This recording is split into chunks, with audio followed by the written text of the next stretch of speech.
Pasio at maluho sa accessories ng Pasio. Meron po tayo ditong Nemo windshield, Titan Rare foldable bracket. Meron din po tayong side bracket. Yan, kinabitan na namin siya ng side bag. Available din yan dito sa Galaera Moto Gears, Motowolf brand. Meron din po tayong white sidewall. Set na yan. Itong white sidewall, ini-insert lang yan sa stock ng gulong. Pero kung pudpud na yung mga gulong ninyo, meron din tayong mga available dito na Kenda tires.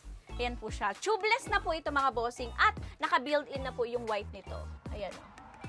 At meron din po tayo ditong Yamaha matting. Hindi po ito basta-basta sinasalpak lang kasi meron po itong mga kasamang bolt. Ayan. So, kailangan yung tanggalin yung stock na bolt niya para ilagay yung mga bolt na kasama niya.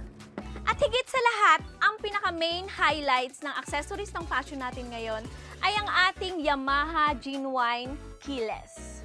Yan, tingnan nyo guys, oh, nakakilas na yan. Take note guys ha, Genuine Yamaha po yung keyless natin. So, hindi po mabuboid yung warranty nyo dito pag dito po kayo nagpa-install sa Galaera Moto Gears. And plug and play lang po yan. At higit sa lahat, may warranty po itong Yamaha keyless natin. So, ano pang hinihintay nyo? Dito lang yan sa Galaera Moto Gears.